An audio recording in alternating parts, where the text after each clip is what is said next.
هل سارة وعمر الجبري مظلومين؟ هذا لها كلام، قطعا مظلومين، مظلومين ونص.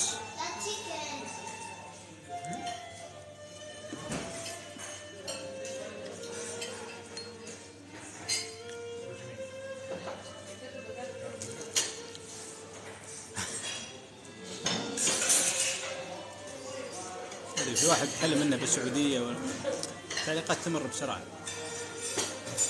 في حلم هنا بس ما ادري وش. الحمد لله العنودة بالشركة بخير الحمد لله. كيف حالك؟ وانا احبكم بعد.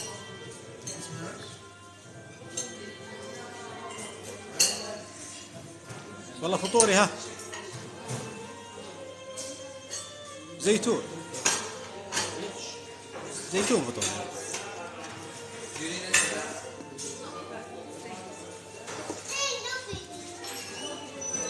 والله أذن صار له تقريبا 8 دقائق.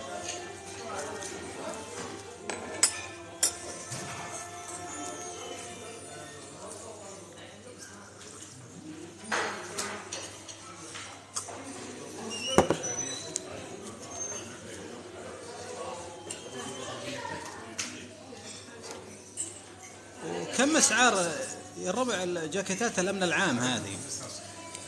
كم اسعارها تقريبا؟ يعني لو واحد كذا مثلا اخذ جاكيت ويبي يعني يرجعه او يبي مثلا يشتريه اذا ما شراه يعني، كم اسعارها كذا؟ Yeah, I'm ready actually. Lamb kebab, please. Sorry? Lamb doner. Yeah. The doner or the shish? No, the shish. You want the one on the grill, yeah? Yeah. That's two. kofta or... Yeah, we call it kofta. Some people call it kofta. Yeah. You want, I know. Yeah. You want this one, lamb kofta kebab. Yeah. Medium or large, sir? Large. Two of them. With rice or chips? Rice. Large lamb kofta with rice. Perfect. Yeah. Anything else for you, I'm sir? not sure if you have like fresh orange juice. Orange juice we have. Yeah, but we don't make it here. It's just the bottle one. No, I see. So in this case, I want We to... have Iran. If you want, we make it here. It's like a yogurt pastry. I mean, squeezy. Squeeze, we don't have anything here. Okay, in this case, I want a Diet Coke, please. One Diet Coke. Yeah. That's fine, sir. Thank you very much. Yeah, that's fine. Thanks. Cheers. Cheers. Thank you.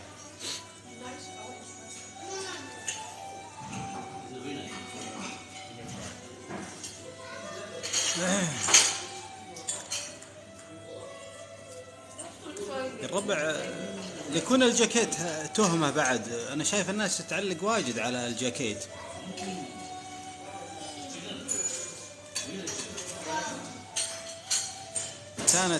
كان في شيء هنا زمان،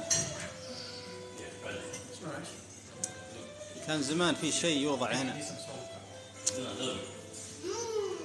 الآن مو موجود. الآن الشيء هذا مش موجود. تعرفون الشيء اللي كان هنا؟ في شيء كان هنا أول، شيء يلمع كذا، يلمع. ها؟ الشيء هذا تسبب. أوه ثانك يو. قمت أقول له شكرا إنه سبتكم، أقول له شكرا إنه ما يعرف عربي، كله منكم.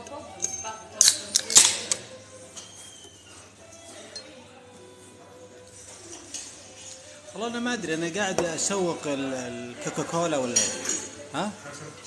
والله يفترض يعطوني فلوس على التسويق ذا، يعني لو مبلغ بسيط يعني.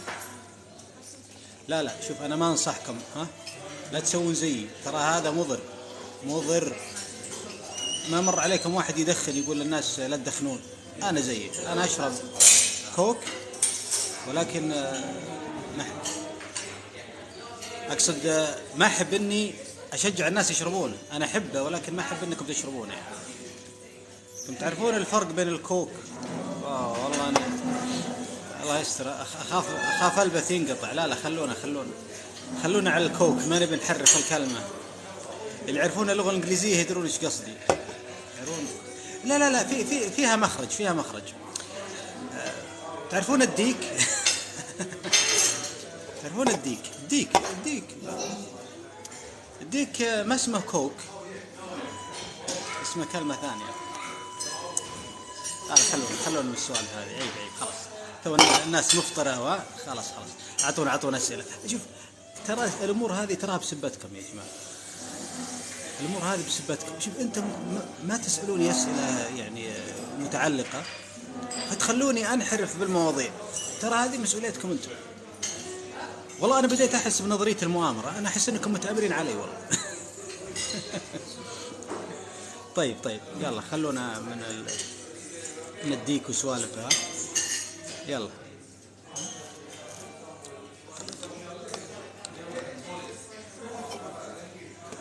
عمري 64،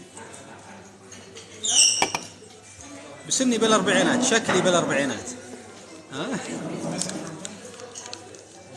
طيب والله الحمد لله يا الدوسري، بشرك بخير أنا. اي والله ما مر عليكم فيها مقطع تيك توك شفته يقول لك خلاص، يقول لك سمو ولي العهد تصالح مع قطر، يعني إنجازات، وتصالح مع بشار الأسد، وتصالح مع الحوثي، وتصالح مع إيران، وتصالح. تدرون في فئة يفترض يتم التصالح معها غير موجودة ضمن القائمة هذه. أنا علقت قلت الشعب السعودي يفترض أن يتم التصالح معه من قبل محمد بن سلمان، يعني هو صالح الجميع ما عدا الشعب السعودي. والله العظيم، والله يا جماعة ما هي نكتة، ترى ما هي نكتة دي، ما هي نكتة ترى. الآن هو في صراع مع الشعب السعودي، ضرائب وبلاوي ومصايب ومطنش، والعلاج بالصدمة والعلاج كل أنواع العلاجات. ترى في علاج بالصدمة وعلاج بالفلقة، كل أنواع الصدمات. في العلاج بالتعذيب. ترى مش مرفكم. ترى محمد بن سلمان ترى على فكرة، ترى حتى لو يسجنك ترى هدف انه يعني يعالجك، يعني حتى لو يقطع راسك ترى برضو في فوائد، يعني المصلحة العامة والأمة وكذا. عرفتوا كل شيء عنده علاج، يعني تعالج بالسجن، تعالج بالقتل، أعوذ بالله، تعالج بالعذاب، تعالج بعض النساء ما تركب ذي، أما هذا علاج سيء. يعني أنواع العلاجات موجودة. العلاجات ما تصلح بعد. أيوة جماعة، يعني أنا أعيد السالفة مرة ثانية، هذا سابق زمانه يا جماعة، سابق زمانه بالعذاب وش بعرفكم أنتم؟ دائما الإنسان اللي سابق زمانه يبدع بكل شيء. شوف يصالح كل الفئات الخارجية كلها ما عدا فئة الشعب ما يصالحها، هو سابق زمانه. في يعني أكيد في مصلحة خلف هذا الأمر. يعني أنتم مش بعرفكم للسياسة بعد، أنتم السياسة عند سموه، أنتم مش بعرفكم. اللهم عليك بطاغية الشام. وبعدين عاد الآن قلها بالله، مو تقول طاغية الشام، سب بشار الأسد بحد المجالس وخلي يوثق هذا السب، قسما بالله راح تدخل السجن. أيام طاغية الشام الآن صار حبيب الشعب بشار، مخلينها إنجاز وكذا، وولي العهد سابق زمان وكذا، ودهاء وحنكة سياسية. شيء عجيب والله يا جماعة. فهو فعلا سبق زمانه بالتصالح مع الكل ما عدا الشعب السعودي. سبق زمانه بالضرائب، ترى يعني 30% أو 15%، يعني هذه سابقة تاريخية في تاريخ الضرائب السعودي. سابق زمان. يقول لك ترى في، على فكرة يعني معلش يا جماعة الخير، لا تقولوا اني سوق للأمور اللي ما تصلح. ترى في حمامات مشتركة للنساء والرجال مع بعض ميكس، وكل شيء بيصير ميكس بالمستقبل. ما في سنجل سكس إديوكيشن، ما في، خلاص بالمستقبل كل شيء بيصير خليط، تعليم والحمامات كل.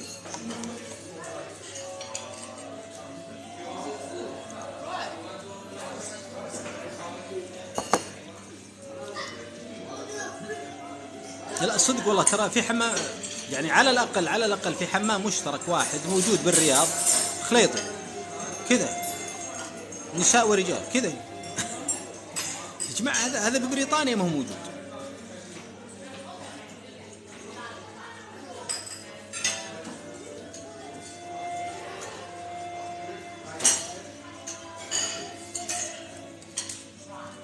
شوف دائما أنا دائما أقول الكلام هذا، دائما الأشياء الغريبة دائما أربطها بالصفة هذه، يا ولي العهد يا سابق زمانك، يعني كونه سبق الزمان، فكل شيء غريب يعني مفهوم يعني يعني يفهم، يعني لا غرابة، سابق زمانه.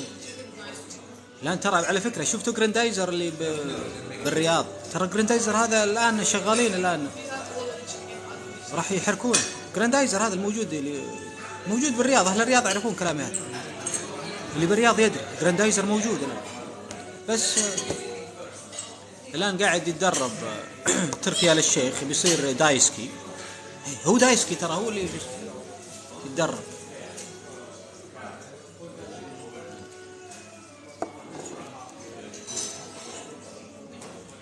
طيب رابح وش الشهادة؟ والله يا جماعة تعليقاتكم تمر بسرعة. شهادتي آخر شهادة لي ماجستير شهادتي. والله شوف في واحد يقول كيم كردشيان، والله يا جماعة شوف الرجال حب سعد ليته ياخذها بالحلال، يعني المشكلة ون نايت ستاند يعني ما تضبط كذا، يعني ون نايت ستاند يعني 10 ملايين دولار 10 ملايين دولار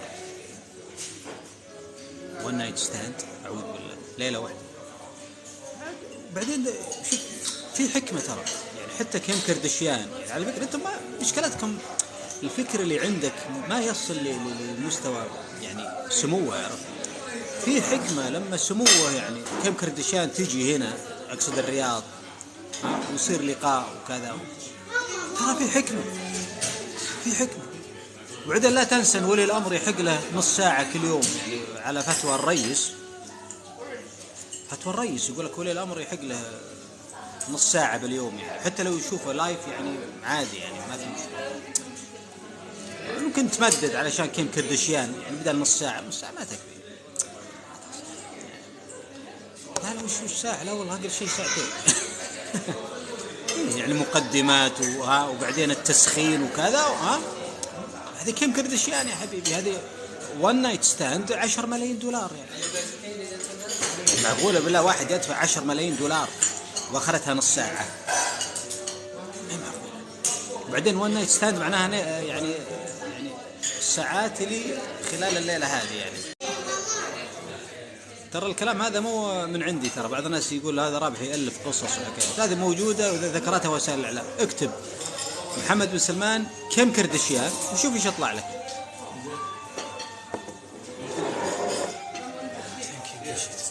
Sorry about the wait. It's fine. Enjoy. Thank you. That's with garlic and chili. Do you need any other sauce? Thank you. Ketchup? That's it. I'm good. Thank you.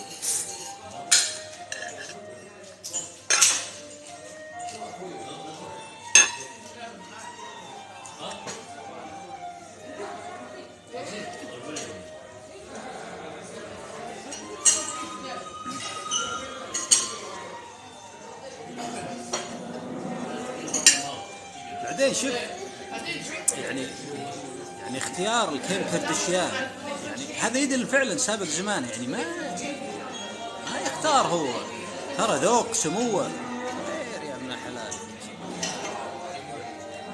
ذوق سموه يختلف.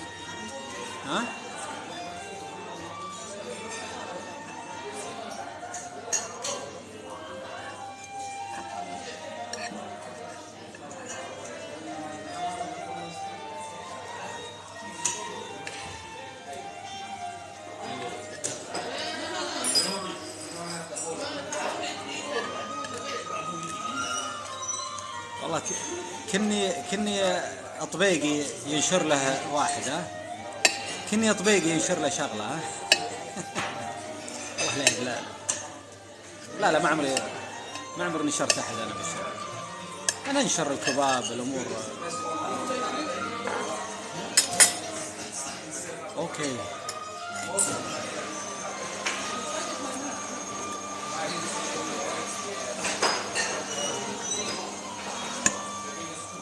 بسم الله.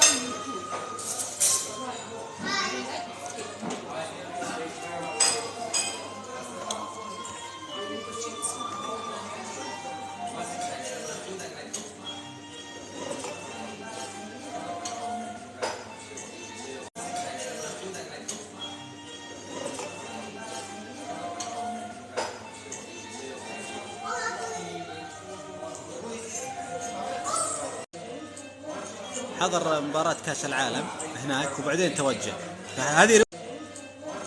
حضر مباراة كأس العالم هناك وبعدين توجه. هذه رواية. ايش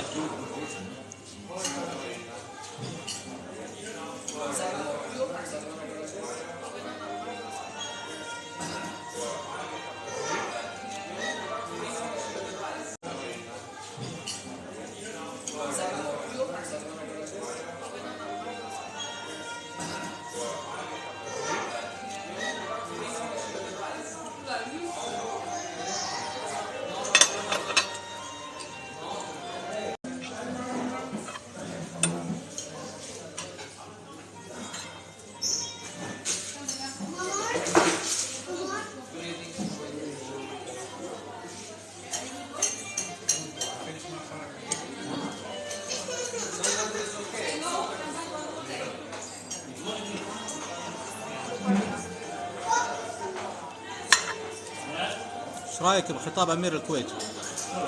ما عندي خبر اليوم والله مريح يهديني.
اكل كباب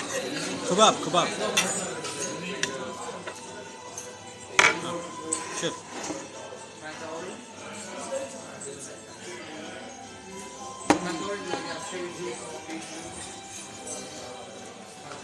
عرفت؟ واحد يسألني يقول ايش تاكل؟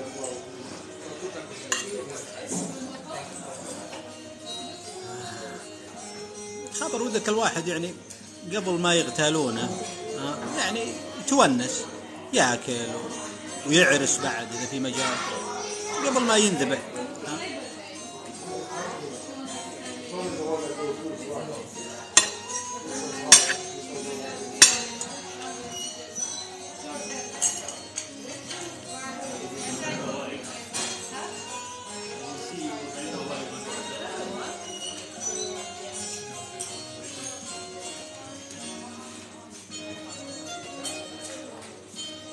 رابح تتواصل مع أهلك؟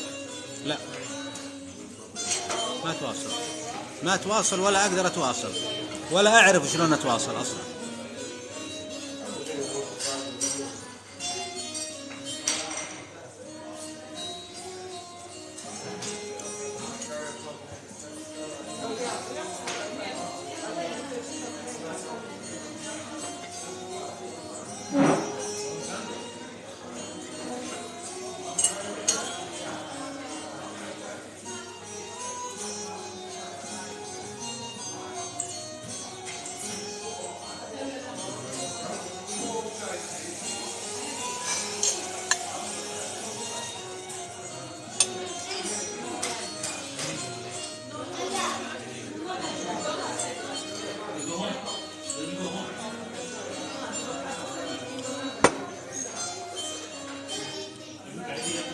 واحد بيصير عقيد ما تقدر تصير عقيد،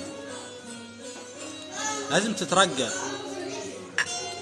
لازم تدخل الكلية وتصير ملازم، تخرجت وبعدين تترقى. كل دول العالم ما في عقيد كذا واحد يقول بتوظف عقيد. ما في، كل دول العالم ما في عقيد. لازم يكون عندك خبرة، لازم يكون عندك أقل شيء 20 سنة، يعني خدمتك بالعسكرية حتى تصير عقيد لازم تكون أقل شيء 20 سنة، بعدين تصير عقيد. إذا يعني أمورك طيبة بشرطيات وكذا. واحد يسألني يقول أبغى أصير عقيد.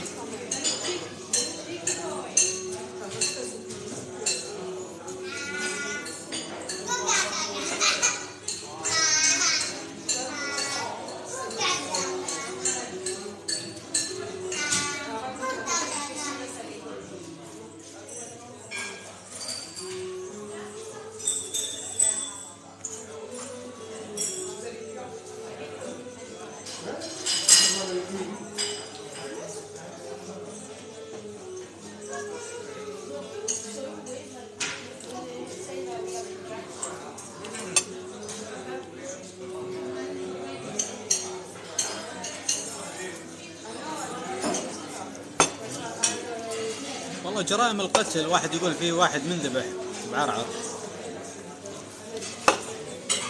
ترى كل مناطق المملكة يصير فيها جرائم قتل بشكل كبير يعني، بس الإشكال وشو ما يدري إلا أهل المنطقة. أضرب لكم مثال، مثلا الآن هذا يقول أهل عرعر في واحد منذبح عندهم هذا، اللي يدرون أهل عرعر، اللي برياض ما يدرون، اللي برياض ما يدرون، اللي مثلا تبوك ما يدرون. يعني مثلا أهل عرعر يقولون والله يا أخي عرعر كثران فيها الذبح. تبوك نفس الفكرة، تبوك يقولون والله إحنا عندنا يعني أكثر مدينة فيها قتل. ليش؟ لأن الإعلام ما يسلط الضوء عليه. شوف الآن كثير من جرائم القتل تحصل ولا يصدر تصريح رسمي نهائيا. القتل في كل مناطق المملكة، في الطائف، في الرياض، كل الأماكن. بس كل مدينة يعني هم باعتبارهم يعرفون الجريمة هذه ولا فيها مقارنة بين المدن الأخرى، فيعتقد المدينة هي أكثر مستوى جريمة. يعني هذه الفكرة يعني.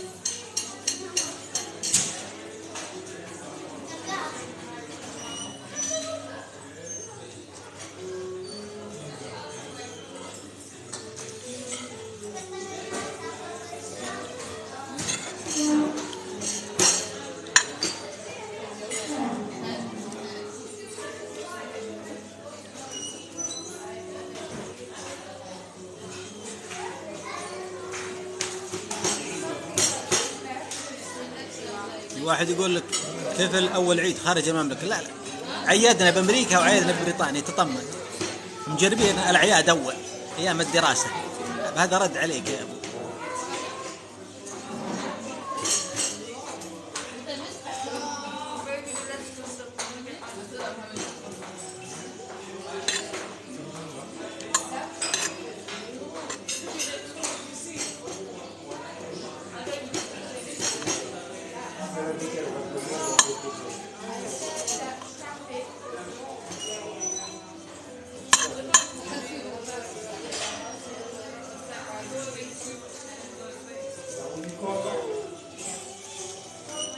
من مقدم إلى عقيد 4 سنوات. واحد يسألني يقول كم المدة بين مقدم وعقيد؟ 4 سنوات. دراستي على حساب الحكومة صحيح.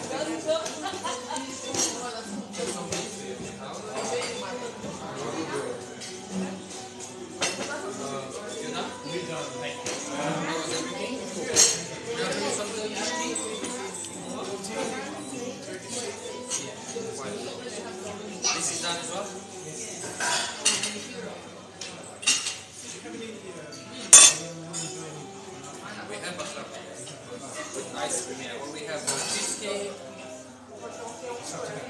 يا جماعة في ناس مستغربة الأكل وما أكل. يا أخي اعتبرني أنا صديقك وانت جالس قدامي، يعني الآن ما في واحد يروح مع خويه للمطعم، إيش رأيكم ما بيسألك. أنت الآن لا رحت مع أحد أصدقائك للمطعم زين، هو مقابلك وأنت مقابله وتاكل قدامه، عيب إنك تاكل قدامه كذا. عيب، ينقد عليك كذا، شلون تاكل؟ أنا أعتبركم أصدقاء لي، إذا شفتوني آكل يعني، وإذا شفتوني آكل يعني، أنت ما عمرك شفت صديقك ياكل يتناول الطعام يعني؟ حديث.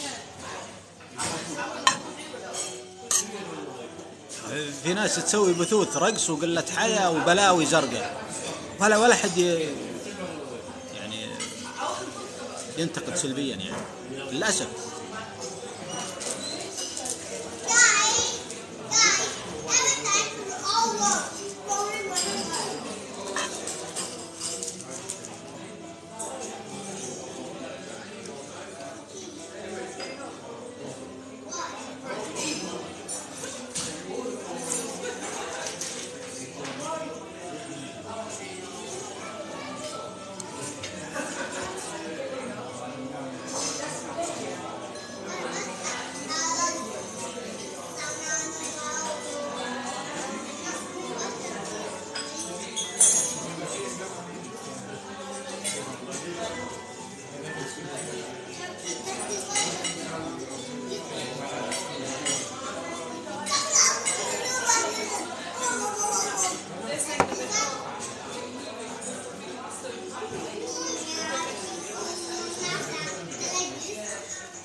على طاري المطاعم، فهد سطام أخباره، اكتبوا لي عن فهد سطام بالله، أعطوني خبر فهد سطام وش صار بحسابه بالله. فهد سطام، يلا أعطوني خبر وش التطورات اللي صارت.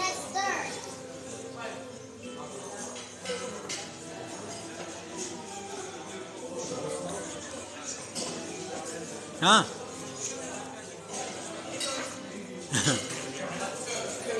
وين فهد سطام؟ مختفي حسابه ليش مختفي؟ جاوبوني، انت ما تتفاعلوا معي يعني، بس انا اللي جاوب على اسئلتكم، جاوبوا على اسئلتي. فهد سطام ليش تقفل حسابه؟ ليش؟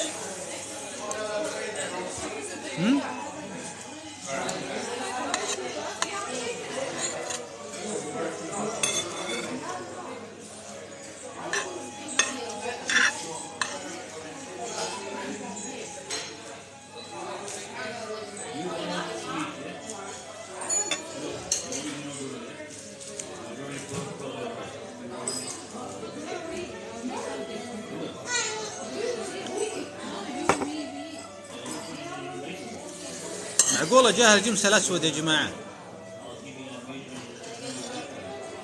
معقولة جاه جمس أسود؟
هلا وائل، حياك الله دكتور وائل، حياك.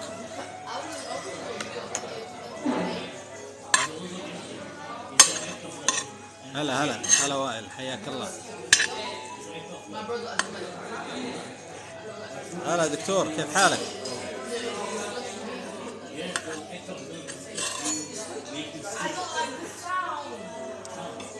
هلا دكتور، موجود انت على البث.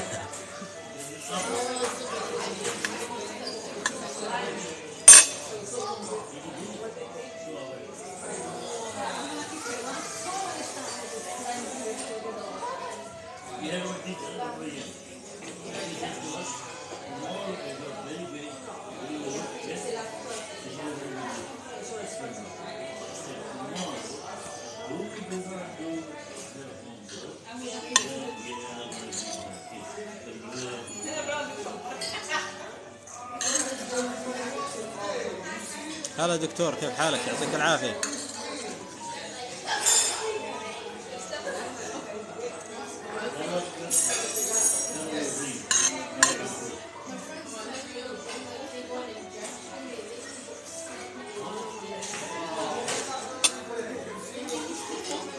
اسم التسريحة تسريحة رابح.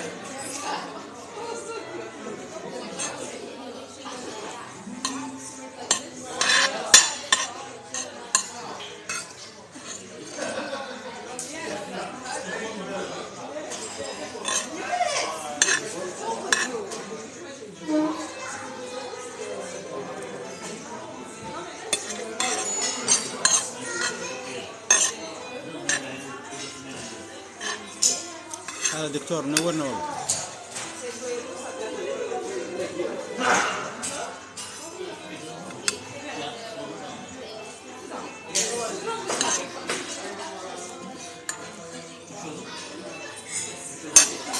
فهد سطام، اكتبوا فهد سطام رابح العنزي يطلع لك. تحياتي وائل، حياك.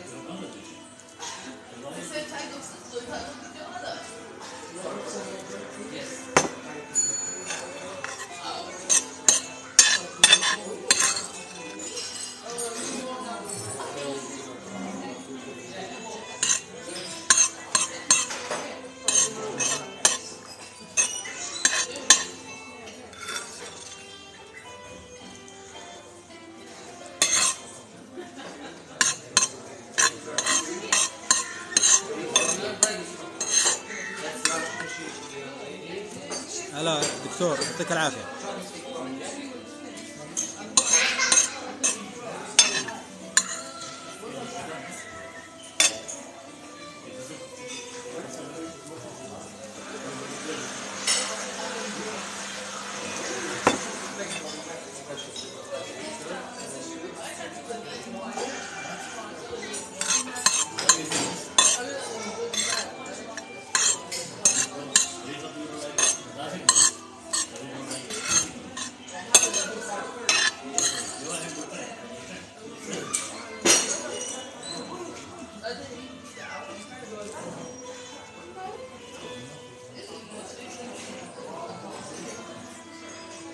وش رايك بالتطبيع مع بشار؟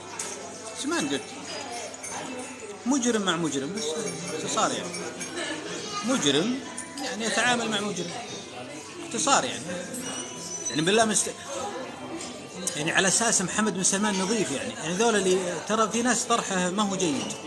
يا اخي محمد بن سلمان طبع مع بشار، يخرب بيتك، محمد بن سلمان لا يقل سوء عن بشار، بالعكس يعني هذا الوضع الطبيعي انه يطبع. اقصد يعني الشر اللي موجود محمد بن سلمان يتناسب مع الشر اللي موجود عند بشار، عرفتوا؟ يعني مو شيء غريب، يعني الناس اللي مستغربة. أنا بالعكس أنا مستغرب ليه ما طبع من زمان يعني. طبعا أنا لا أؤيد التطبيع بالمناسبة، أنا ضد بشار الأسد، هذا الرجال مجرم سبب تهجير الشعب السوري، عرفتوا؟ ولكن من ناحية الاستغراب، هل يستغرب أن محمد بن سلمان يطبع مع بشار؟ الرجال مطبع مع إسرائيل، يعني بشار يا ابن حلال ما عنده يطبع مع المسيح الدجال. المسيح الدجال لو طلع يطبع معه. هلا دكتور، يعطيك العافية يا دكتور.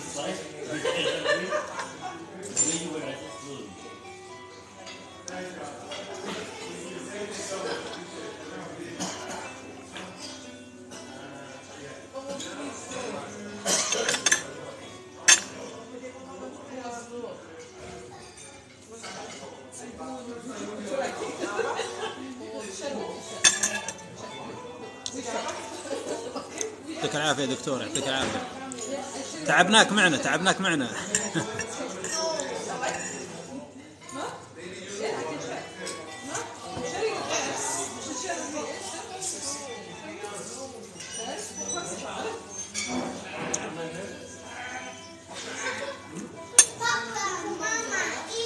تحياتي تحياتي.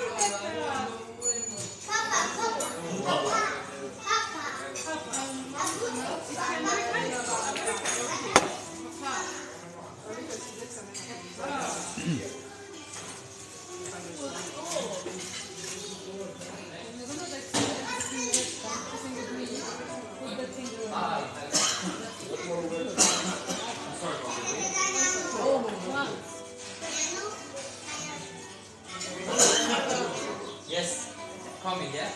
Yes, on this coming.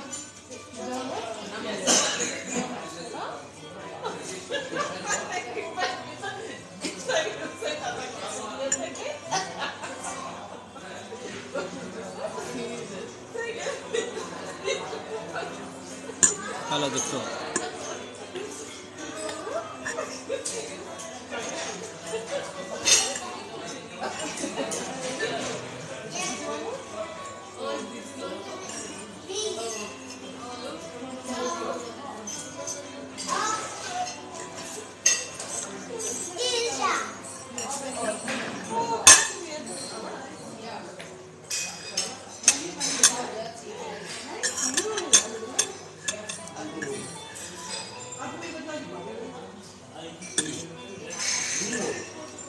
بيعني سيارتك بعرعر. والله هذا سؤال محرج. تدرون عاد انا تركت سيارتي. يا دكتور يعطيك العافية. والله العظيم سيارتي تركتها. تدرون وش اللي ضبطته؟ ضبطت مكاني مكتبي اللي بالبيت. والله العظيم يا جماعة هذا اللي حصل، صدق أو لا تصدق، لأني يدري أنا مآلات الأمور. جهزت غرفتي للمداهمة والله العظيم، وأني كنت أتخيل وين يدخلون البيت، وين يتحركون، وين يمشون، وش يدققون فيه، وراح يلاحظون فيه شنطة هنا، أنا كنت مجهز المكان للمداهمة. طبعا تو ليت، عرفتوا؟ ما عاد الجمس الأسود تخبط، هذا العقيد رابح يا حبيبي، يضحك على دول. ها جاء جمس الأسود بس عاد ما لقى أحد، البيت فاضي.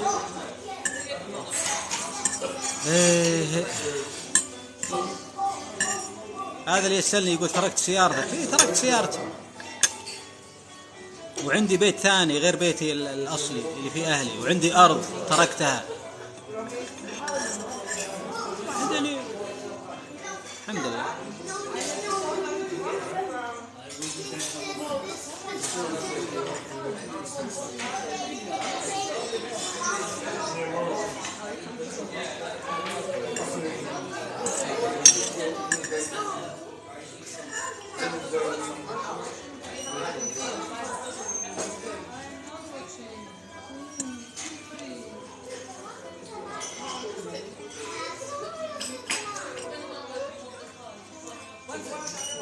ليش تركت الخير؟ طيب تركت الخير لأن في شر أكبر منه. أنا عندي خير ولكن في شر محيط أكبر.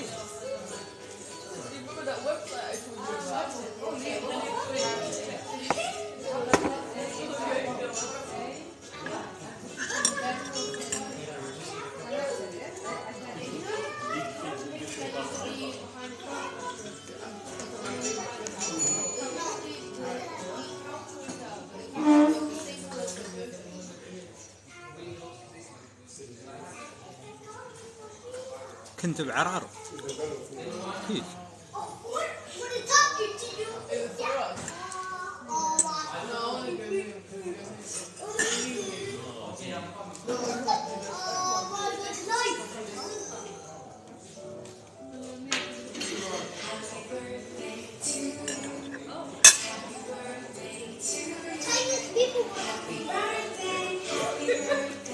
Happy birthday,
Oh, you got cookies from as well.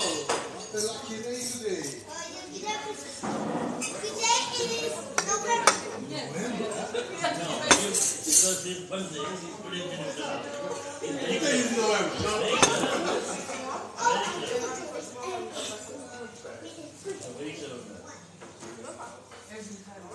ليش خايف؟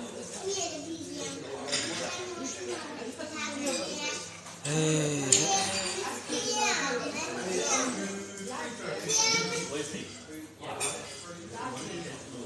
ليش خايف؟ وليه ندمان؟ وليه كذا؟ ها؟ لا حد يسألني يا عبد العزيز الفقم مرة ثانية. شوف واحد يقول الفقم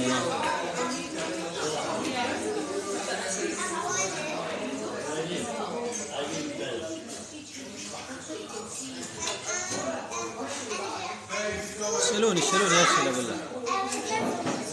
وش سيارتك؟ دينالي سيارتك GMC دينالي. عندي سيارة رسمية فور تورس.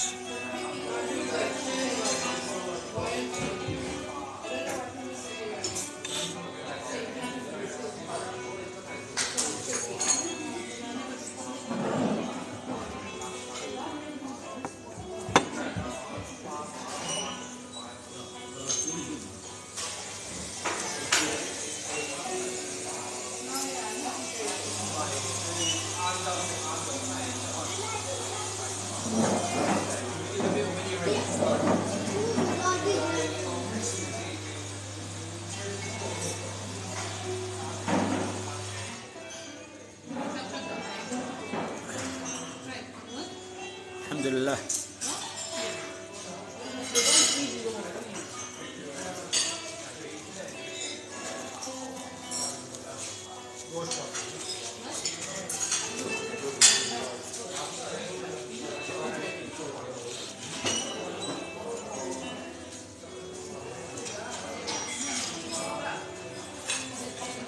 طيب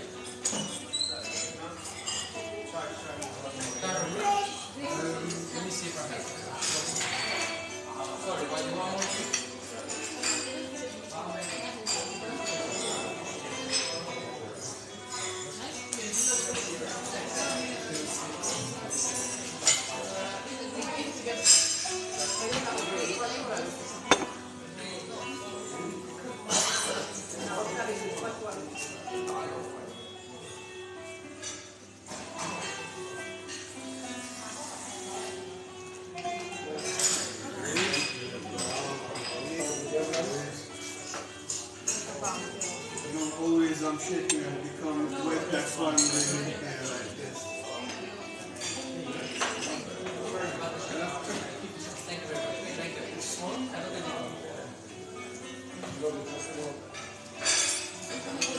thank you. Can't take There you these. go, sir. Can't take these, right?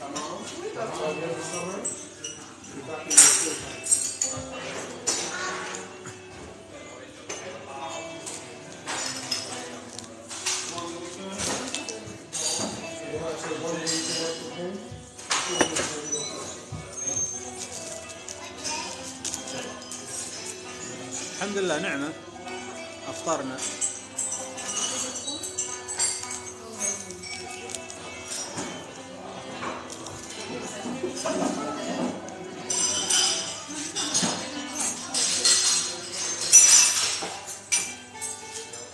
You have something more than the tea? No. Something? Yeah, usually you give me something with it, right? Ah, Turkish delight. Yeah. Very good. Thank you.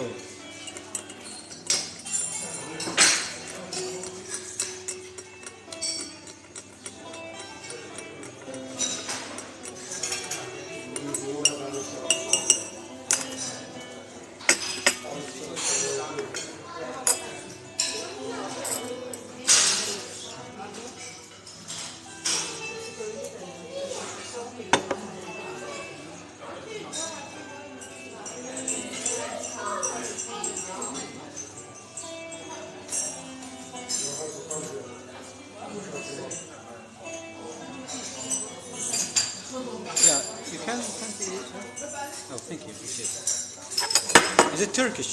Yeah, it is Turkish. I like it anyway.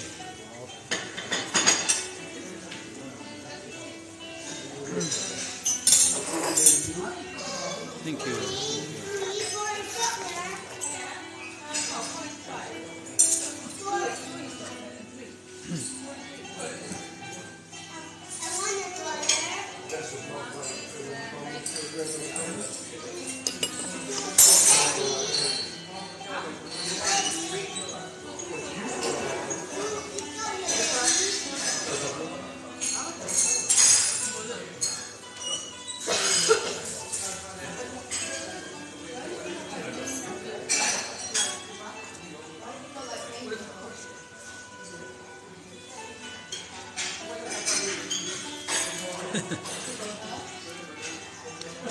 واحد يبي وظيفة يقول يا عقيد يبي وظيفة.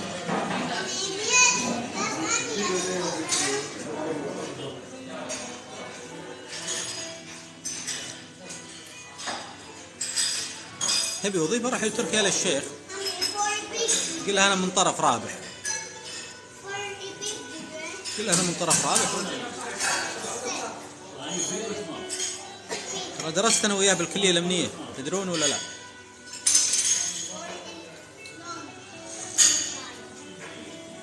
تركي ها؟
ايش اللي خلاهم يبون يقضون؟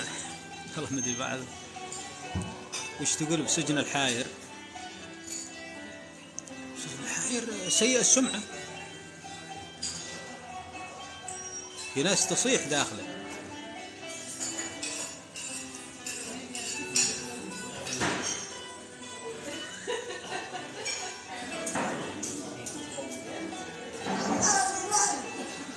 الحين يقول لك وين القيام؟ طيب شو مدريك يمكن ارجع للبيت بعد العشاء اقيم الليل. طيب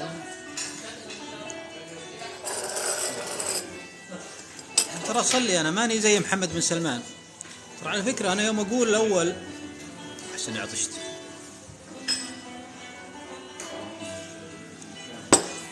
ترى محمد بن سلمان ما يصلي يا جماعة. والله انا حدثني واحد ثقة انه ما يصلي، والله العظيم. يعني غير قضية انه اصلا ما يعرف يصلي، يعني هو اصلا شلون يعني هو ما يعرف يصلي، شلون يصلي اصلا؟ بس هو كمعلومة ما يعرف يصلي، عرفتوا؟ يعني ما يعرف يتوضأ. انا شك حتى انه يعرف الفاتحة انا. وهذا المعلومة ترى يعني غير قضية انه اصلا ما هو متدين، يعني ما هو حول الدين، اصلا هو ضد الدين. يعني هو اصلا ما يصلي يعني حتى تشوفونه يدعو وكذا، هذه بس كذا قدام الكاميرا، عرفتوا؟ يعني لا تستغرب، يمكن يصلي مكان على جنابه عادي، سبوع. ولي الامر هذا يا حبيبي، ولي الامر يحق له، ولي الامر هذا على نظرية بعض الناس. نظرية بعض الناس ولي الامر يحق له كل شيء. كيم كارداشيان وان نايت ستاند، هذا ولي الامر يا حبيبي، انت ما يحق لك انت. يعني في ناس تعتقد الولي الامر يحق له يسوي شيء، كيف يصلي ما يصلي، يغير الدستور يخليها الانجيل يخليها التوراة، هذا ولي الامر يا حبيبي، مش معرفك انت. هذه نظرية بعض الناس الموجودة، يقول لك حنا وراه لو يدخل جهنم. يدخل جهنم وراء. في بعض الناس تعتقد كذا. محمد سلمان كيف يفطر برمضان؟ ايه هذا انت يعني الشخص العادي هذا تنطبق عليك الامور، اما هو لا وغيره. احنا ما قلنا ما اتفقنا انه سابق زمانه، عفوا ما اتفقنا ولا لا؟ الرجال سابق زمانه يسوي اشياء ما تقدر له، يعني مو زي حركة البش ذي، هذه وحدة من الاشياء، اشياء كثيرة.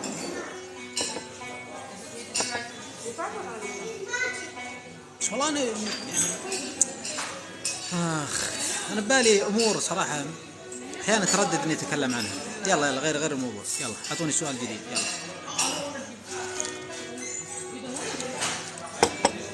والله شوف، واحد يقول لا تحط بذمتك. أول شيء شوف، أول أنا بقول لك معلومة، لا حد يقول لي ورابح أنت مرافقه ولا يا حبيبي أنا عندي معلومات عنه شخصية. وش رأيك؟ أنا عندي معلومات شخصية عن محمد سلمان، إنه ما يصلي ما يركعها الرجال. زين، بالإضافة إلى أن الشخص لما تشوف تصرفاته ما يصلي، هذا يذبح الناس وينشر الناس ويحارب المسلمين ويحارب السنة ويحارب الشيعة ويحارب، هذا ما تصرفات واحد مسلم أصلا. يعني شوف تصرفاته ما تعكس العقيدة اللي يزعم أنه يحملها. عرفتوا؟ هلا نوارة حياك الله. أنا يا جماعة أنا أحس في بعض الناس مستغربة، يعني حتى في واحد طالع كذا قال يا أخي رابح العنزي يقول ولي العهد ما يصلي، يا أخي حرام. يعني مستغرب، يعني على أساس محمد سلمان ولا سابق زمانه بعد، حتى بالدين سابق زمانه. استغفر الله العظيم. لا والله هو سابق زمانه بأمور اللي عكس الدين، صح؟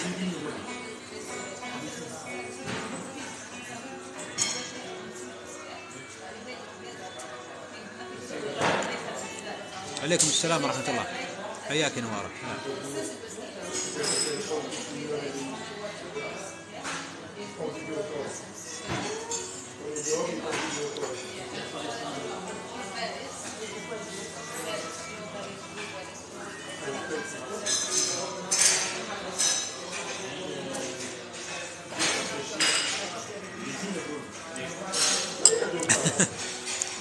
والعهد يصلي.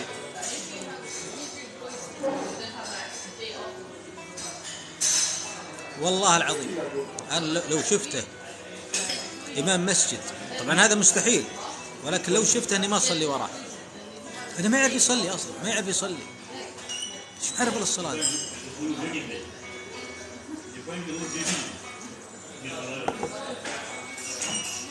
تذكرون أول يوم الولد يطبق كذا يجيب له أحاديث ويطبقها ويخرجها ويصححها ويضعفها؟ تذكرون لقاء مع مديفر كذا جاب حديث قال يخرج قوم آخر الزمان فإذا خرجوا فاقتلوهم. يقصد المعارضين.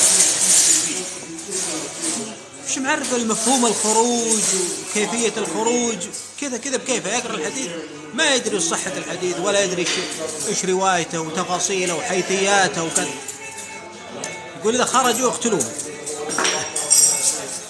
أخذ الحديث هذا لأنه يطبقه على المعارضين. تدرون على فكرة، تدرون خاشقجي الله يرحمه فرقة نمر المقنع عندهم فتوى، والله العظيم عندهم فتوى بقتل خاشقجي انه يعني خرج من الملة وحلال الدم وكذا. اي والله. ما تذكرون يوم اللي يقول لك طبيقي كان يعني يقوم بتقطيع خاشقجي على انغام الموسيقى؟ ترى فعلا لا عايشين جو مبسوطين كذا حلال. ولي الامر حبيب معطيهم تصريح يعني لا جاء يوم القيامة ليه طبيقي نشرت وليه المطرب وليه ولي الأمر هذا. خلاص روحوا وانتوا وياه اتبعوه شوفوا مصير هلا. وقالوا ربنا إنا أطعنا سادتنا وكبراءنا فأضلونا السبيل ربنا آتهم ضعفين من العذاب والعنهم لعنا كبيرا. هذه عاقبة اللي يتبع الظالمين. أعوذ بالله.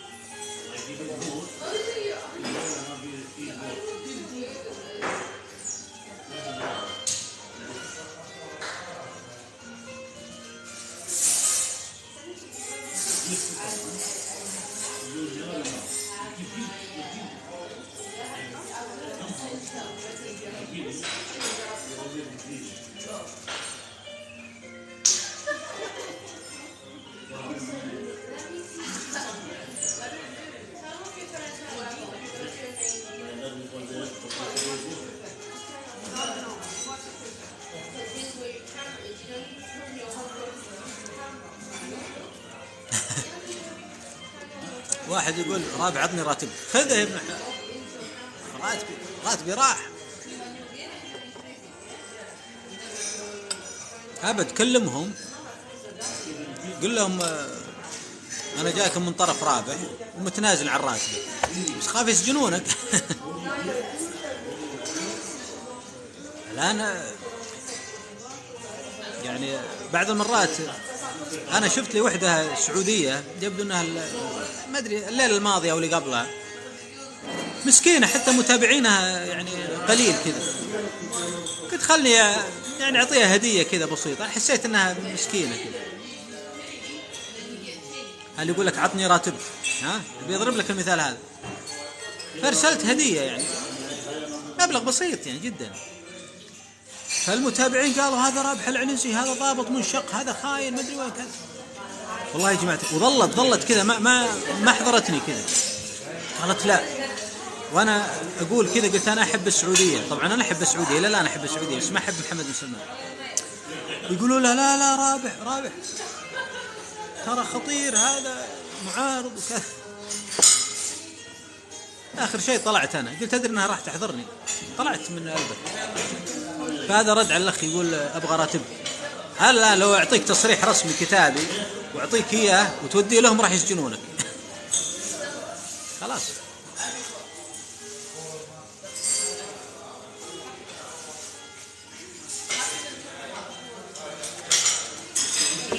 هلا نوارة فهد سطام أخباره، أعطيني آخر التحديثات يا نوارة بالله. أخبار فهد سطام أبو المطاعن اللي ينسق مع السفارة السعودية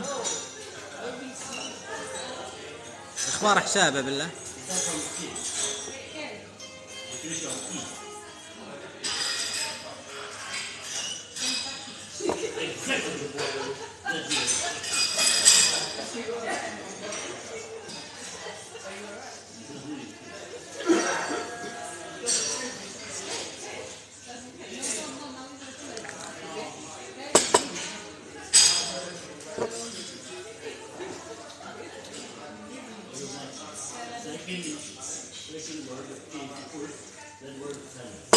طيب أعطونا أسئلة جديدة يا جماعة الخير.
أنا ملاحظ في ناس ما تكبس يعني.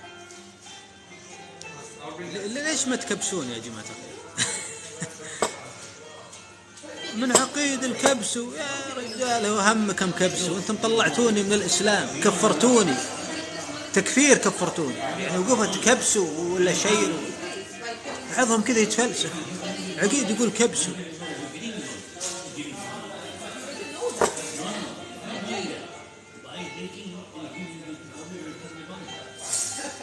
يعني الدولة الآن قاعدة ترقص. يعني تخيل الدولة الآن، يعني لو كانت الدولة إنسان لكانت رقاصة. يعني السعودية كدولة، يعني لو الآن قلت لك السعودية خلها دولة رقاصة، السعودية يعني امرأة رقاصة، والرقاصة رقص يعني شرقي وغربي ونيكد يعني وستريبتيز وكل يعني أنواع الرقص.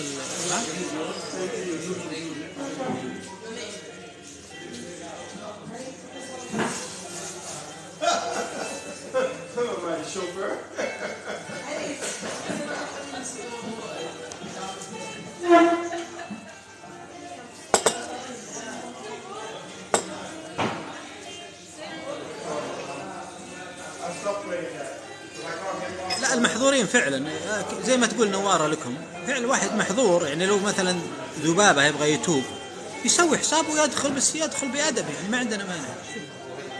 يعني الذباب الإلكتروني إذا انحضر ما عندنا مانع يدخل مرة ثانية، بس يدخل بأدب وخلاص.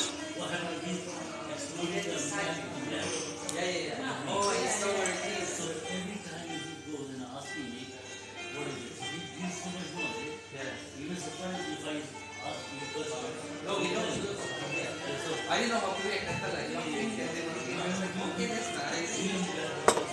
No, but it's fine. He's a child. He didn't say it wrong thing. He was excited. Yeah, your son. I didn't say it wrong. Yeah. He's curious. He just wants to explore.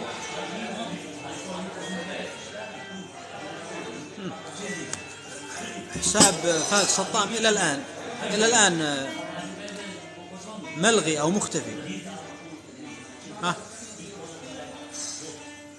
وش صاير عليها يا جماعة الخير؟ أعطوني رواية بالله، أعطوني فهد سطام وش صار على حسابه. الآن تأكدت الروايات أن الرجال يعني مقفل حسابه وكذا.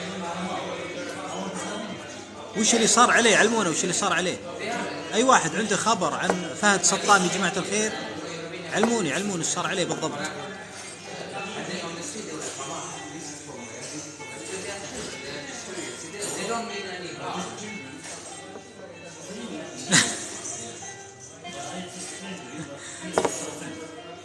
تم القبض. معقولة يعني علشاني أنا؟ والله أنا بديت أشك إني عميل الاستخبارات السعودية، سعودي انتليجنس ايجنسي، والله العظيم. يعني مدام يجي واحد يسبني زين يلحقني وكذا وبعدين يسجنونه، لا أنا بديت أشك بنفسي يا جماعة إني أنا ايجنت صراحة.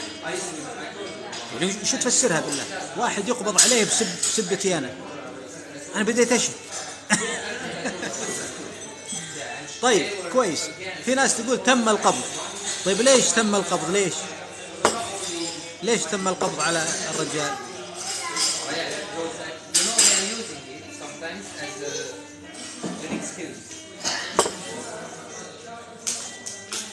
He told me if I can take him back to the set next time because now he wants to meet him. I think I have one at home that I can put out when the next time he comes.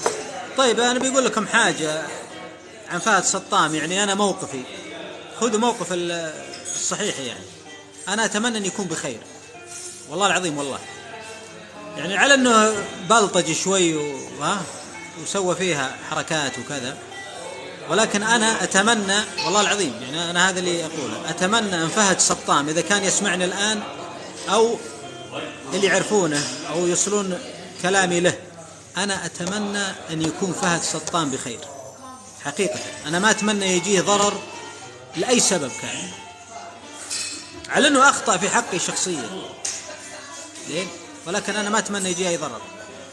وهذا يأكد كلامي الأول، أنا ما عندي ترى مشكلة مع أي مواطن سعودي، أنا مشكلتي مع محمد بن سلمان.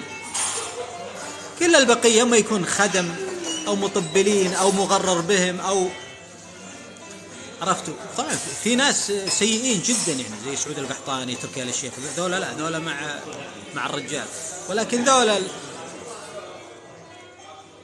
عرفتوا اللي يطبلون ذولا أنا ما أبالغ حقيقة بإني أقسو عليهم أو إني والله عرفتوا. ففهد سطام الآن تقفل حسابه، ولكن أنا أتمنى أن يكون بخير رغم أنه أخطأ عليه. تمام. لا تحسبوني أشمت المحب، يعني ما هو أسلوب إني أشمت ترى بأحد، ما هو أسلوب. الله يهديه ويهديني ويصلح الجميع، هذا اللي أقدر أقوله. طيب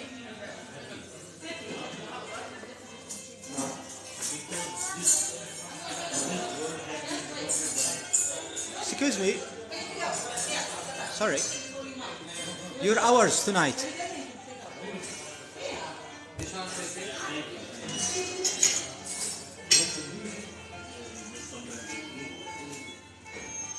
Sorry?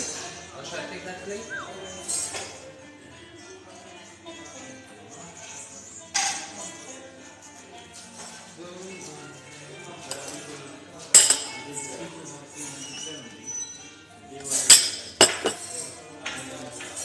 هلا شكل في ناس توها تدخل، في ناس احس انها توهم يشوفون يدخلون كذا.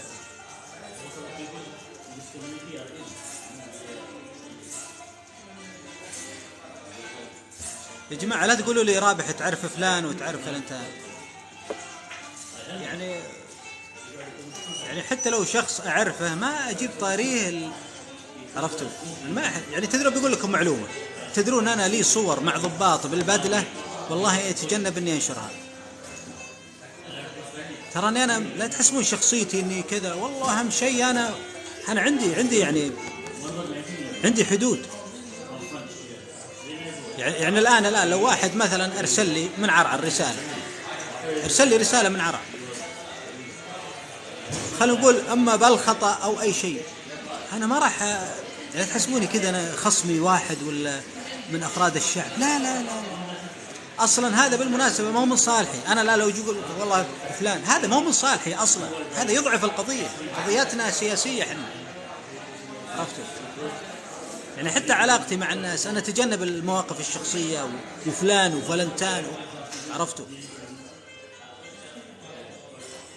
يعني في مواقف تصير لي يعني خلينا نقول شخصيه، يعني حتى الأخطاء اللي تقع، يعني حتى لو تقع ضدي، يعني فهد سطام هذا ليش أنا جبت طاريه؟ لأن كل الناس تعرف فهد سطام هذا، اللي كل الناس تعرف موضوعه وبالمطاعم وكذا، يعني إني أتمنى يكون بخير مرة أخرى، لكن الناس الثانيين ما أحب أجيب طاري أحد، عرفتوا؟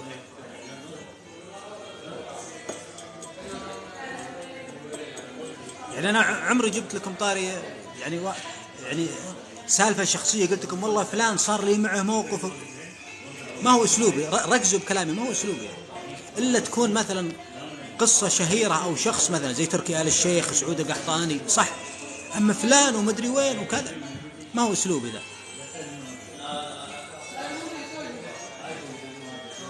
يعني ترى بالمناسبة اللي سواه فهد سطام، يعني أنا ما أخفيكم،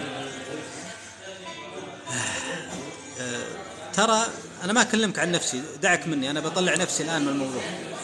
أنا يعني أضرب لكم مثال، تواصلت معاي معارضة سعودية هنا بلندن، ما أبغى أذكر اسمها طبعا، قالت رابح الحمد لله على السلامة وكذا، طبعا دارت على الموضوع المطعم وكذا والملاحقات والأمور المنشورة وكذا ووضع جائزة والأمور هذه. طبعا الجائزة معروفة، يعني ذكرت في وسائل الإعلام، هذه اللي يحدد مكاني، طبعا اللي يقتلني الجائزة أكبر، طبعا اللي يحدد المكان هذا له 10,000، وفي ناس زودت الجائزة.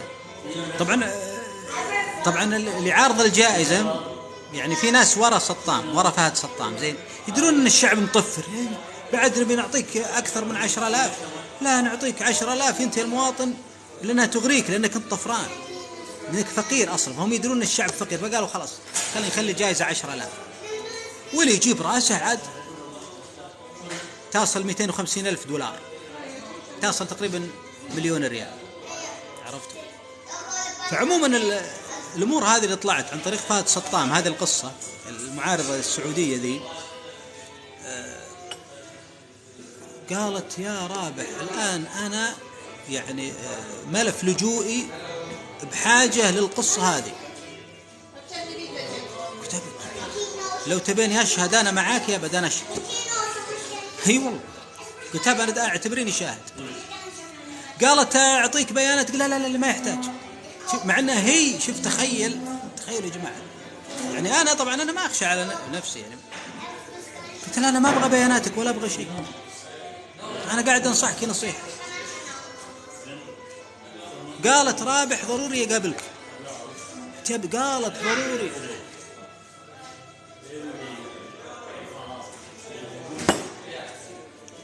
قلت وين تبغى أقابلك؟ قالت قابلك، قلت لا أنا ما راح أقابلك بمكان أنت تختارينه، عاد هذه عندي أنا ما طلبت شخصيتك وأنت تعرفيني، يعني على الأقل الآن، يعني إذا تبين تقابليني تلقيني كوستا قاعد أشرب، تعرفين شكلي مو أنا اللي أروح لك أمنيا، مش كويس إني أنا أروح لك، يعني أنا أخاف على نفسي. تبين تجين تقابلينها قاعدة تقهوى، تبين عرفت. تدرون طبعا أعطيتها كلمة السر، تدرون شو كلمة السر اللي جت؟ قلت قولي رابح. والله أنا اسمي يصلح كلمة سر ويصلح يعني النداء. كتابة تقولي رابح هذه كلمة السر، لو قلتي رابح معناته إن أنت اللي كلمتي. جت قبلتها عرفت. إشكال إيش؟ اللي بيقول لكم المعلومة إني أنا ما طلبت ولا استغليت ولا شيء من ناحية إيش؟ من ناحية إني أبغى أخذ معلوماتها وكذا. أنا الآن هي يعني ممكن كانت تعطيني لو أبغى، بس أنا ما أحتاج المعلومات. يعني أنا ما، مع أنها برا السعودية، تخيل برا السعودية يعني أصلا ما عليها خطر. أنا قاعد أوصل فكرة معينة، أنا قاعد أوصل لكم فكرة معينة. اللي سألني واحد قبل شوي يقول تعرف فلان وما أدري وين، أنا أطمنكم أنا ما راح أجيب اسم فلان ولا فلان. والله العظيم واحد بالمناسبة، واحد يعني بارك لي برمضان بالغلط. طبعا أنا أفترض أنه بارك لي بالغلط، عرفت يعني. تدرون ايش سويت فيه؟ تدرون أعطيته بلوك حفاظا على نفسه هو. يعني أنا خشيت عليه، عرفت.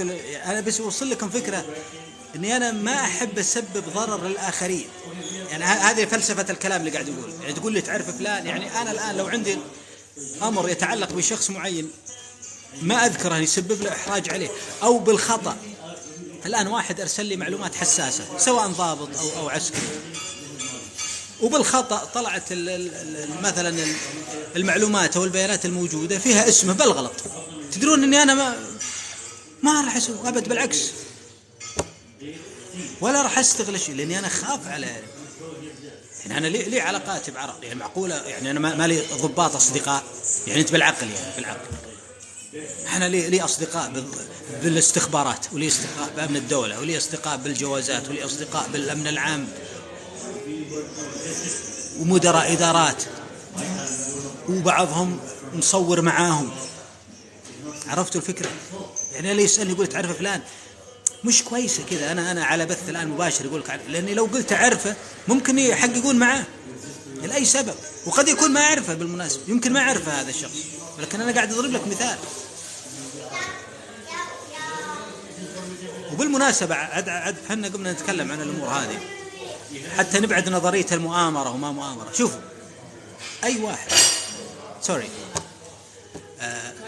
واحد يتواصل معي في الداخل أو في الخارج لا يعطيني بيانات الشخصية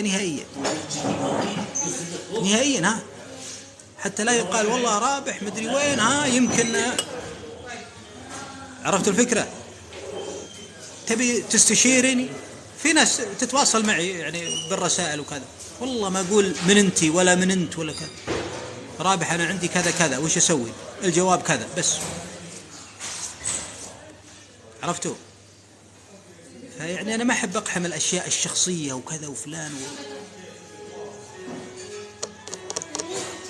أتمنى أني غطيت الموضوع ذا. طيب،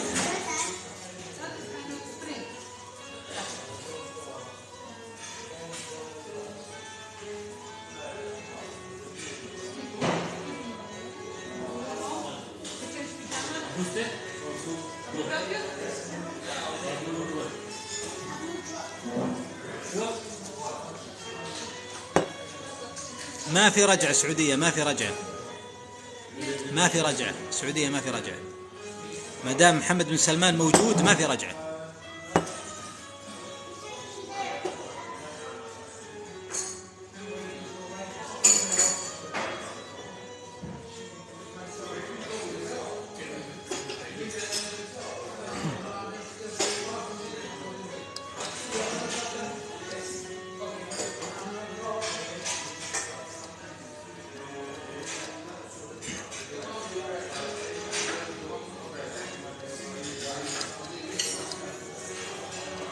نوارة تقول لكم تكبيس وشير. نوارة ما هو أنا.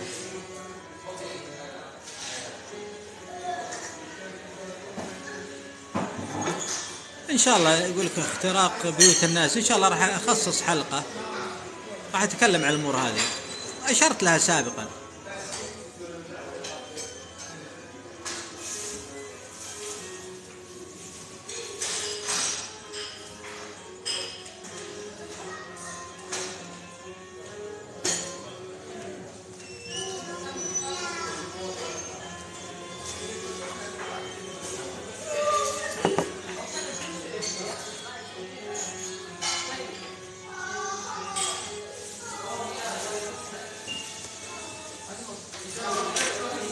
Happy birthday for your child. Yeah.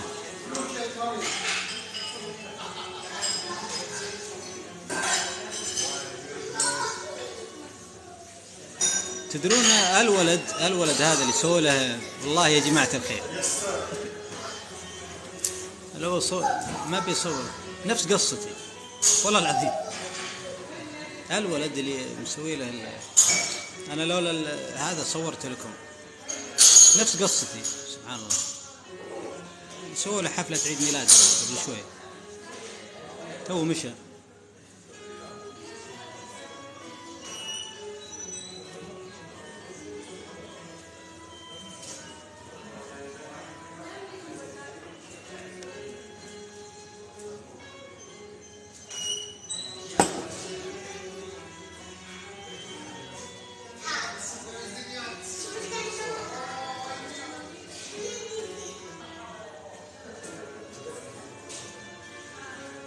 ما شاء الله.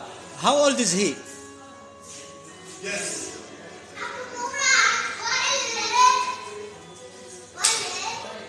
Who? Me? Should I leave? Yeah, or leave? Right? Where I live? I'm living here.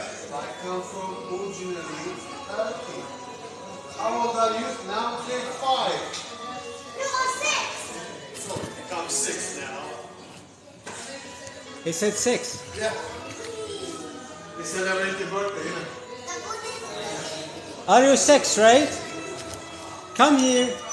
Come on here. You can see yourself here. What? How old are you? 6. 6, yeah. Okay. Happy birthday. It's not my birthday today. Sorry? It's not my birthday. Everybody knows your birthday. Everybody knows about it. It's not November. It's No, April. but I know your birthday is today. Not today. But why are they celebrating? He's celebrating twice a year. Twice. Yeah, twice a year. 2 times in a year. 6. 6 years. I'll be birthday in November. I'm the 16th. You want to say something to my followers? Yeah. Say hi. Hi. Okay. Oh, thank you. جماعة الخير، والله شوفوا يعني شيء غريب. يعني أنا مستغرب من حاجة. يعني في ناس تقلد قصاتي، يعني حتى يعني من مختلف الأعمار. يعني هذا الآن أنا أتوقع أنه شايف قصتي يعني فترة الانشقاق أو كذا. يعني قريبة جدا والله.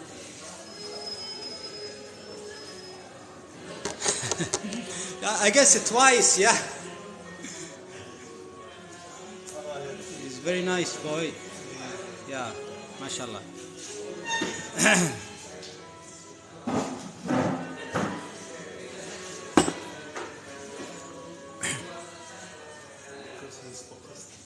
Sorry?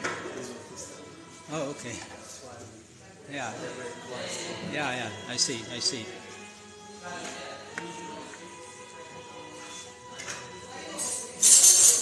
He looks an active boy, actually. Yeah. I agree. That kind of conditions, they need more. Yeah. Maybe 3 times sometimes. Yeah.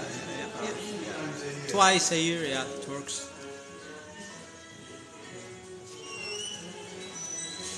Where's my high five? Oh, you cheated. Only one hand, not 2 hands.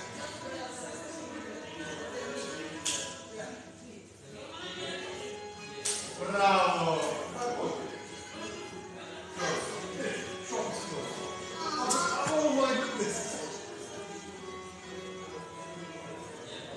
طيب انشغلنا عنكم شوي وش كنت اقول؟ وش كنتم تقولون بالله؟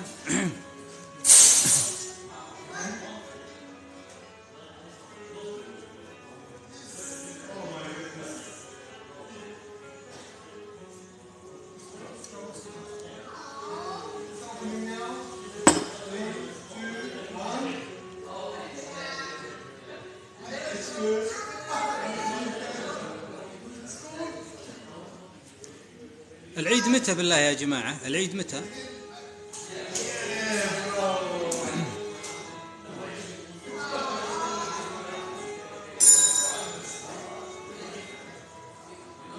متى العيد بالله؟ العيد متى؟ السبت والجمعة.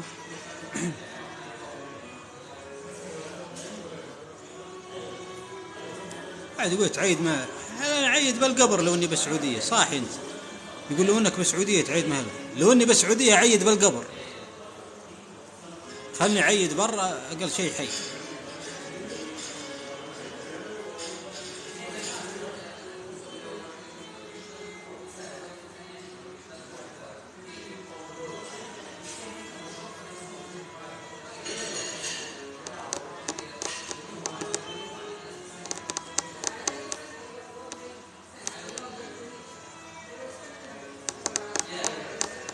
هذا الولد اللي قبل شوي يسووا له يومين بس سنة عيد ميلاد. أنا أقول لها عيد ميلادك اليوم وكذا، يقول لا شكلهم يسووا له أكثر من عيد ميلاد بس سنة. يدلعونه كذا، عرفتوا؟ ويستانس هو. شوف ما شاء الله نشيطهم ما شاء الله.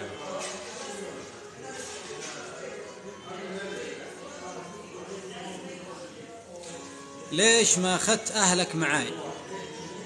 هلا ثائر عربي حياك. ايه اللي يدري واللي ما يدري خلينا نقول كذا. اللي يدري واللي ما يدري.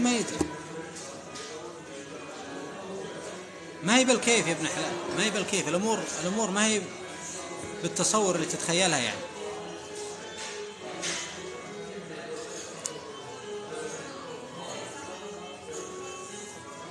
أنا نجيت. يلا الله يعين. طيب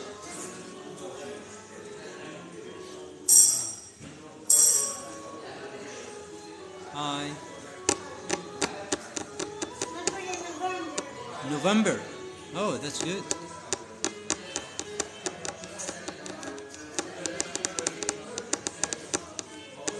You forgot something here?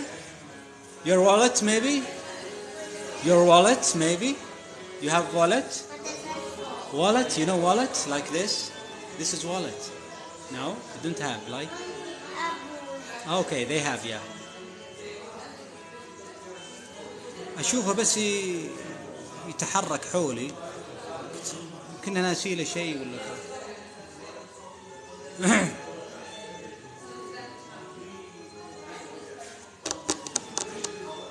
يا جماعة الجاكيت هذا اللي انتم مزعجين فيه، يعني أنا لو رجع هالجاكيت للسعودية وش تستفيدون بالله؟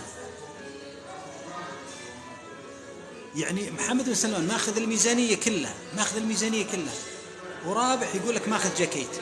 يا جماعة والله فضيحة. الآن أكيد معنا عرب من خارج السعودية، فضيحة عالمية. يعني محمد بن سلمان سارق الميزانية يقول لك رابح ماخذ جاكيت الأمن العام. والله فضيحة يا جماعة، فضيحة. لا تسلفونها لأحد ذي.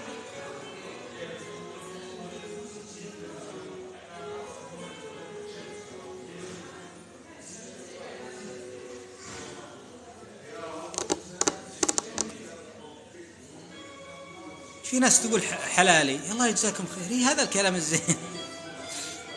أعوذ بالله. يعني خدمتي فوق 20 سنة وحاسديني على جاكيت. والله يا جماعة عيب السؤال هذا. رجع الجاكيت.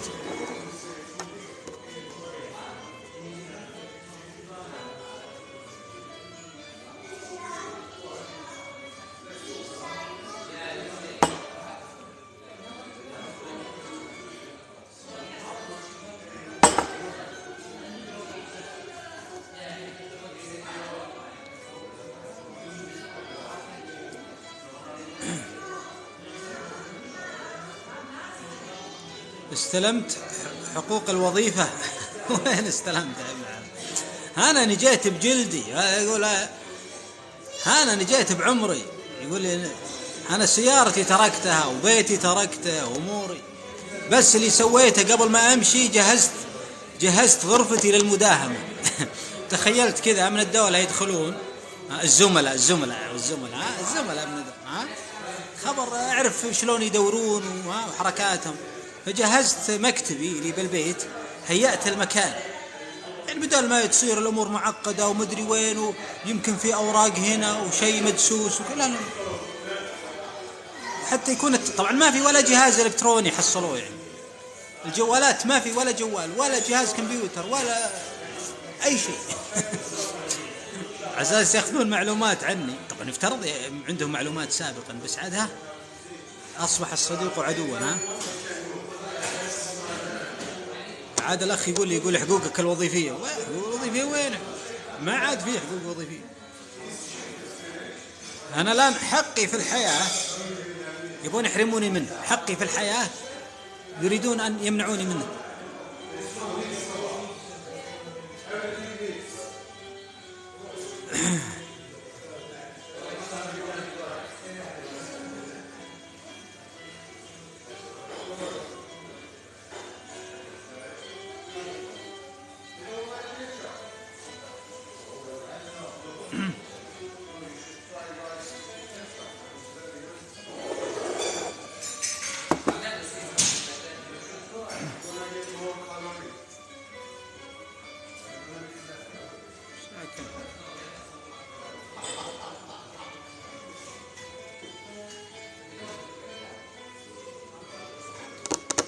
طيب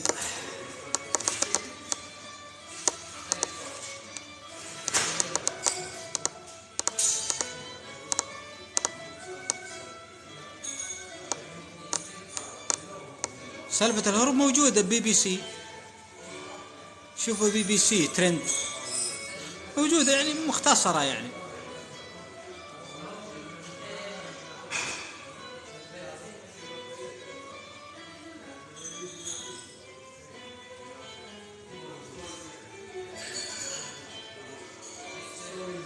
هلا ثاني يعطيك العافية.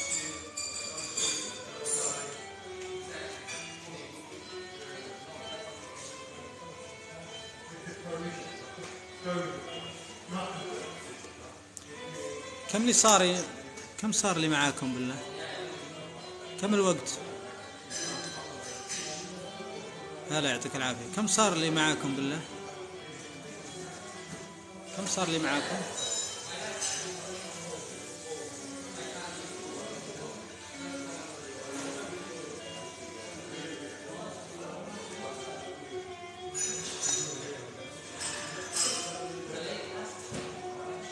ساعتين معقولة؟ سبحان الله، دائما الواحد إذا كان مستانس ما يحس بالوقت.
هلا والله.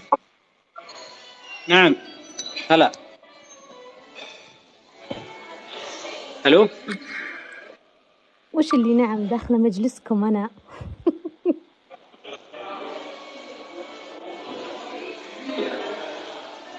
تفضلي تفضلي، عندك مشاركة؟ مشاركة. طفشتوله بذا الجاكيت.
هلا.